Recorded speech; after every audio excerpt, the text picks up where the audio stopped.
Welcome to the Destiny of Manufacturing podcast. Of course, that is powered by the Precision Metal Forming Association. I am your host, Dean Phillips, and I am proud to be with you today. From World Innovators, I have with me their CEO, Donna Peterson. Welcome, Donna. Hi, Dean. How are you today? Thank you so much for having me. It's phenomenal to have you on here today. I really appreciate your taking the time to be here because that's really important to get messages out to our members and non-members and across our industry of manufacturing. I always ask everybody, their big challenge question is, what is your big takeaway for the next 5 years? Biggest takeaway, and I know everyone's probably like, okay, I've heard enough about this, but mine is about ChatGPT and AI tools. How this is the time for manufacturers to utilize these tools because you can have robust marketing campaigns out there that really help you enhance your brand, get more leads, but most importantly, build those valuable relationships that will help your company grow year after year. It's interesting that you say that. What are some of the challenges you see out there with building those connections compared to, let's go back to pre-COVID? What have been some of the challenges that you see happening, and how do we combat some of the challenges that we were faced with of getting our message out to people now? Well, you have to remember back years ago, everyone sent massive promotions. They were well received. Everyone got lots of leads. Sales teams would take it over. They would get the sales. The marketplace is so crowded now.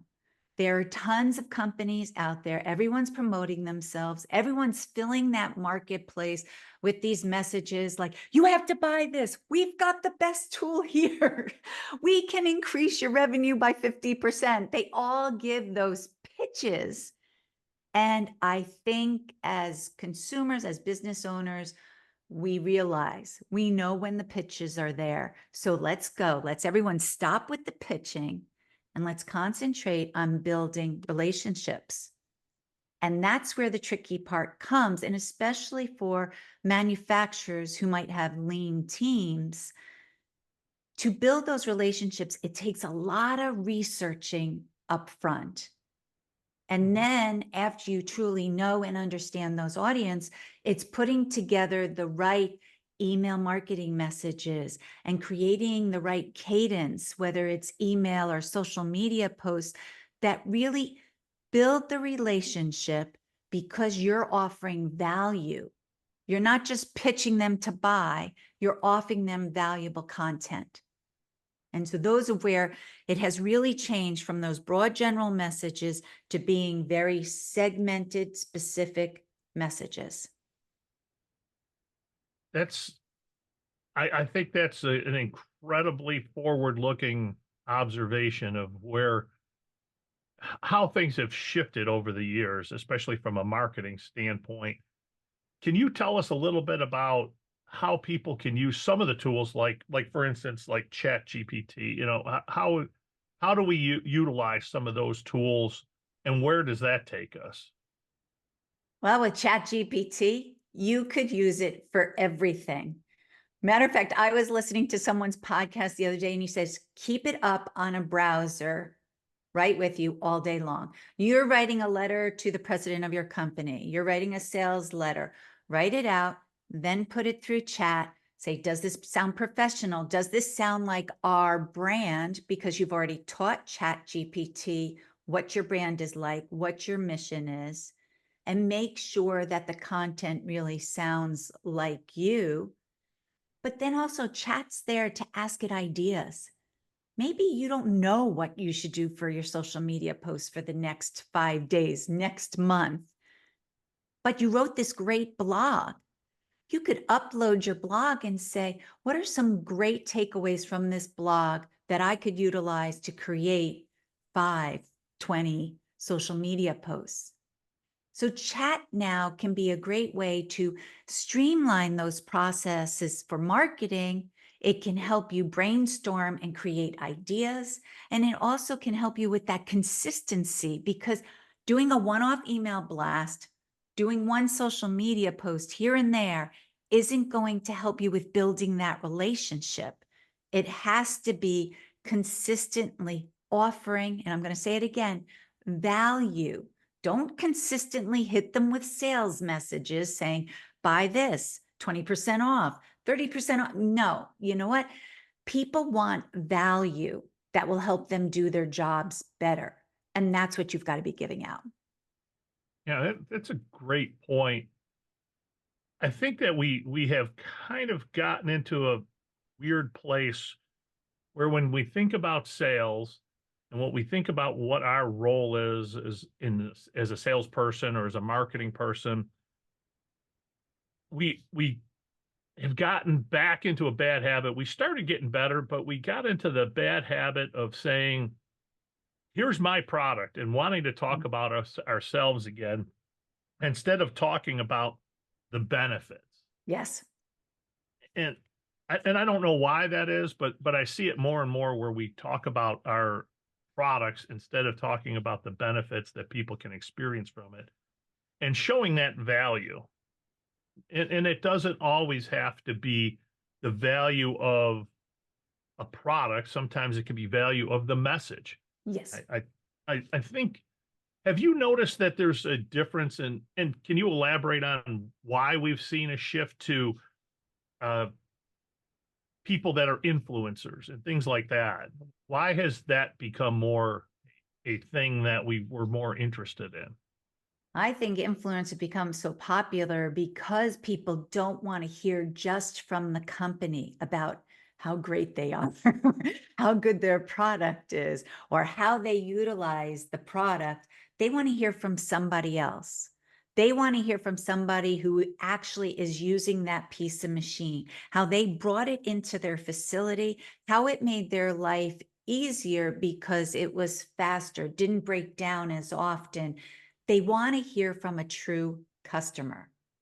And that's why brands can't, like World Innovators, we've been around for 43 years. I could go out there and say, we're a 43-year-old marketing agency. Everyone should work with us. Who cares? No one cares. It's what's in it for them. And that's where you're right. You have to talk about the benefits, not your feature. Like your machine might do this, this, and this. Who cares? What's the angle? What are the benefits? Will it run faster? Will it break down less? Do you not need as many people to run the piece of machinery? Is there AI built into the machine that will help you with labor shortages or being more efficient? That's what they want to hear. Think about it. When you go to buy something now, I can almost guarantee 100% that you go off and you see if there's any reviews about the product. Absolutely. No question about it.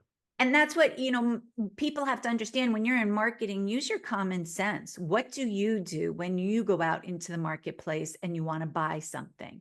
You don't usually buy a large, expensive item right off the bat. Or maybe you do, but I'm not that person.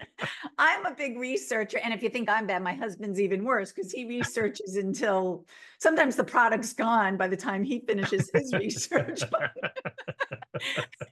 But I can that's what relate. we all want. You want to be able to look into a product, see how it can help you, and is it the right thing for you? Just like today, we're talking about ChatGPT and AI tools.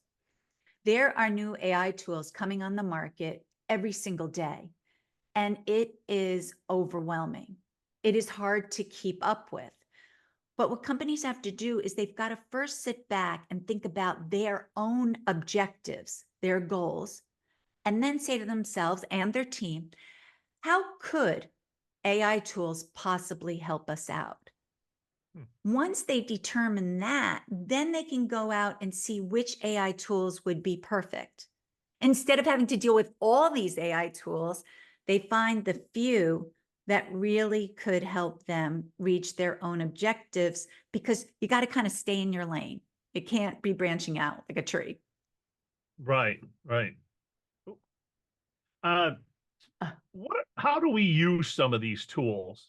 I asked you to send me a few images, and I wanted to get your thoughts on how do we utilize some of these tools? Well, What you're seeing here on the screen, this is Chat 4.0. They have a great advanced audio feature that has come up. And I love this feature. It's right on your phone. So if you go to chat, you upload it on your phone. I'm just bringing it up here. I can go here. I don't know if everyone can see it, but if I hit right here, the headphones, oh, let's see. If I hit the headphones, you see. Mhm. Hi, Izzy. How are you today? Hi, Don. I'm doing well. Thanks for asking. How about you? How's your day going? My day's going good, Izzy, but can you tell me what news is there about the metal forming industry that is a hot topic right now?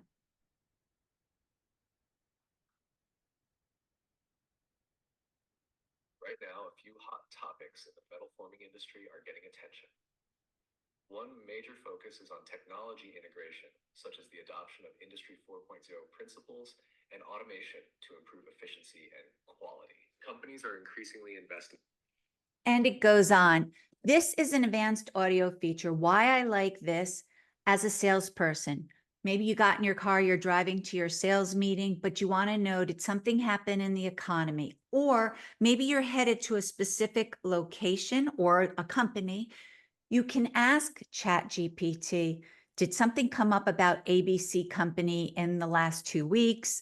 Or what is happening in this city? So that when you go into the meeting, you can start to build a relationship. It's not like you're walking in, you don't know much about the geographical area you're at, you don't know much about the company, but this is where you can speak to it. So as you're driving, you're getting intel to help you have a better meeting. It's Yeah. also it's also good if you're giving a presentation where I don't want to sit here and type out prompts and you guys see the top of my head. Now I can talk to advanced audio. They'll type it and it can come up on the screen, the answers. And so there's Yeah. so many features you can use advanced audio for. It's one of the new ones that I'm really excited about. Mhm. Yeah. I think a year ago or 2 years ago, there was and I'm sure they still do it today, is the Voice First conference. And everything that they do at that conference is focused around utilizing the voice first Mhm. instead of typing things in. And there's a lot of places where using even a keyboard, like on a shop floor, where you have to take your gloves off in order to Oh, type things in. If we can use voice first into the control to type that in, it can save us a lot of time as opposed to taking your gloves off, putting them back on, damaging the screens potentially. Now, of course, you have loud environments, so there's more and more opportunities to evolve and develop that technology even more for that environment. And there was a few companies there that were working on that, making it better for identifying voices in loud environments mhm. for those tools. I think that the other thing that Voice First does and technologies like this is as they continue to develop through AI is understanding inflection a little bit better. Yeah. Yes. And that I think that's important because sometimes we don't always these technologies don't always have the best systems for understanding the inflection or tone in somebody's voice. But I think Yes. they're getting better at that. Yes. With ChatGPT, they're saying it can start to visualize your face to see what type of emotion you have. Because, like you said, you could say one thing and it could be mean, but you could be saying the same words. If you have a smile on your face, it's happy. So it's starting to take that all in and really understand the individual who's speaking and the way they want it to come across. Now, when you Yeah. were talking about the canceling thing, there's another AI tool out there that I like. It's called Descript. And why I like that is because I'll be on show floors. I think I was at Fab Tech last year. I was filming something on the show floor, but you know how loud Fab Tech is. I was able to take my recording, put it into the audio booth on Descript that then went and canceled out all that background noise so that my listeners could see the machine working, but hear my commentary on it. And there's a lot of amazing features out there that now is the time for manufacturers to start evaluating these tools, how they can incorporate these tools, because they can take their lean marketing and sales team and really make them quite robust so that they can build those valuable relationships. Yeah. When you talk about the value of relationships, can you elaborate on that a little bit? Can you tell us, first of all, why is it important for us to build these relationships? But more importantly, how do we go about doing it? Well, it's important, just like anything in our lives, it's important to build the relationship. Think about, your first date. You didn't turn around and say, oh, let's get married. You built a relationship, you got to know the individual. And when you do that, the relationship gets deeper and deeper, that they're no longer going to be going around searching for a better price because they trust you. They know you're going to come through with what they need and they value your opinion. So it's no longer a transactional price thing. It's a relationship showing that you truly care about them succeeding. Like we were discussing before, why PMA has been so successful and continues to grow their membership is because of the little things they do, the conferences, the golf outings, the Christmas parties, the input that they want to hear from their members all the time, showing that they truly care about their members and getting their members to succeed into the future. It's those types of relationships that will last a lifetime. And that's Absolutely. how companies will continue to grow. They won't have a sales cycle like this. They'll end up having sales cycles like that. Mm-hmm. And you stealing my thunder here of, I was going to ask you why you're involved with PMA and what you saw that was of value within the Precision Metal Forming Association's Well, always system. we've worked in the industrial space for many years. And there is no way you could help any company with their marketing, with their sales to grow their business if you don't truly know and understand them. And in order to do that, you had to become a member of the PMA. Hear what those companies, what are their challenges? What are the pain points? You have to meet the people in person. As much as I love, AI tools and the computer, still there is nothing better than an in-person meeting. I will tell you every single time I've walked away with something I did not know about that individual, and I would not have known unless we met in person. Very, very important. And I think that if you go back to somebody like a Simon Sinek talking about the why, Oh, communicating that message to people is really more critical than it has ever been. And it's important because people want to understand you better. And the best way to do that is to explain why, yeah. not how you do something or what you do. And I think if you're in the sales area or field, you run into that problem of wanting to talk about your product or talk about yourself or talk about your company. But when you talk about why, Yes. it goes to a higher level to explain that meaning behind what you do. How does AI help us do that? AI can really help you do that because when you go into ChatGPT, you can customize it so it understands you as an individual, but also you as a brand, as a company. And you can even say to it, okay, from this document I'm about to send this individual, does it really reinforce our why? Are we talking too much about ourselves? Will this message resonate with our target audience whose challenges are this? It can help us take documents that maybe we wrote previously, maybe we're writing right now, but tweak it so that it does talk about the why. But when we talk about the why, I stress you've got to be authentic. Don't be just saying what you think they want to hear. It's going to be discovered. It's that old, like, you got to walk the talk, same thing. You have to be who you are. As a marketing company in the B2B space, I could talk about marketing till I'm blue in the face. But people say, well, what's your why? And I'm here to inspire success. Whether you work with us or not, I want to inspire brands to go out there and start looking at these tools because it's going to help them grow and be better. That's phenomenal. It's a great way to look at the why. Yeah. Tell us how to get in touch with you. Well, we have the B2B Marketing Excellence podcast, which you can catch on 7 different podcast platforms. You can also find it on YouTube, on the World Innovators YouTube channel. There you'll see also there's a playlist all about ChatGPT that we've just started for industrial brands, so you can catch more tips there. And you can always email me at dpeterson@worldinnovators.com. And I'll always answer your emails. Fantastic.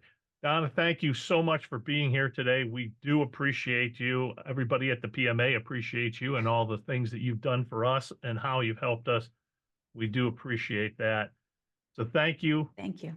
For being here, and want to thank our audience for attending and being here. And please, if you have questions for Donna or for us, please leave the comments in the comment section if you're watching this on any one of our social media platforms, or you can get in touch with us at pma.org. We're always here to help. That's our goal. Thank you so much, Dean. Absolutely, Donna. Thank you.